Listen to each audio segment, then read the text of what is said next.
For my presentation, I'm going to be talking about polyester beehives, and they're also known as styrofoam beehives.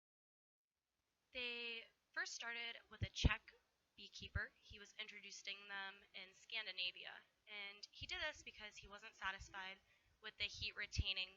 A lot of the wooden boxes for beekeeping, they didn't insulate very well, and a lot of hives died throughout the winter, so it just wasn't very cost effective or efficient. So he started to test this material, the styrofoam, and he used 8 centimeter thick walls of styrofoam, and they did really, really well. So that's how it got introduced in 1962. And then it started in Scandinavia, which is Europe, and they were used for really frigid winters because wooden hives, the traditional ones, didn't do well in the temperate climates. It's also really expensive to prepare the hives for winter because you have to insulate them and then feed the bees throughout the duration of the winter. So the beekeepers were really looking for something that was a lot more affordable and less labor intensive. And then down here I have a map of Scandinavia for you so you get a better idea of where it was created and what kind of temperatures it was for. And there's not a whole lot of difference in structures or functions of styrofoam or polyester beehives to the traditional wooden beehives. It is more of a how would you say it? It's just a lot better insulated. The same parts, like the supers, the hive stand, frames, are all the same. They just consist of different materials. And the tools you need only differ slightly. They are encouraged to use a J tool to remove the frames. So when they do the polyester and beehives, it's more tightly sealed. They fit together really nicely. That's how they're formed to be able to retain that heat. And if you use a regular hive tool, it will damage the frames. So these J tools are specially made for tighter, confined areas, so you don't harm these hives.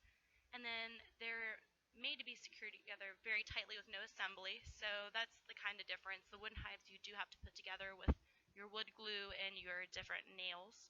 So it just, using this tool, you don't you do as little damage as possible. We'll just put it that way. And then when inspecting the hives, you have to be really careful because the walls, they're so insulated that the whole hive is warm. And in a traditional wooden beehive, the brood starts in the middle because that's the warmest part of the hive. Well, you don't have the case of that in the styrofoam hives because the whole thing is the exact same temperature. So the brood rearing will actually start on one side of the hive instead of the center.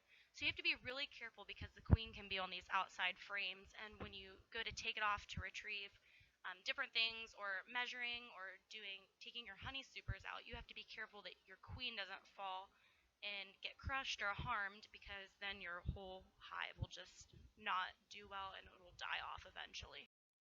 And then this is just a picture of the J hive tool that's used. You can see on the left side of the tool where the metal is. It helps get in those wedges a little bit easier, and it's slanted so you're not putting a really thick tool into the littler slots, causing a lot of damage when you pry and pull that way. There's a lot of benefits of these beehives, and they include lack of assembly and painting. So they come together already put together, you slide them together, and they seal. And you don't have to paint these hives because they're very resistant to photolysis, and that is damage from your visible light. And you protect the wooden beehives with paint because they can warp and, rot over time. These beehives are also lightweight and durable, and they're easily stacked. So you don't have to put them back together and worry about where you're placing things. You can just put them right back up together. And they're also recyclable when you're done with them. You don't have to burn them or anything that way. You can just go ahead and upcycle. And then more honey production is possible because instead of trying to heating and cooling the hive like in a traditional hive, they can spend more time collecting their nectar and working on their brood and things that way.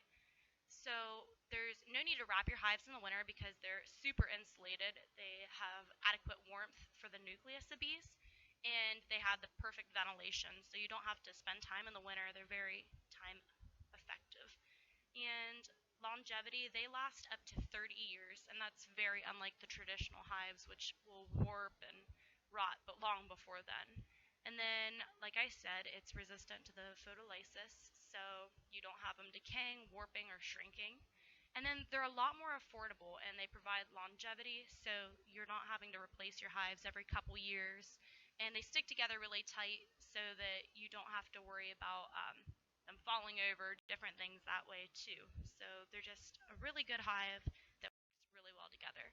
And this is my works cited page. This is all the information I got from these hives. And I overall think that the styrofoam hives are a really good investment for your money, and they will do really well. It's something I think I'll have to try out for myself.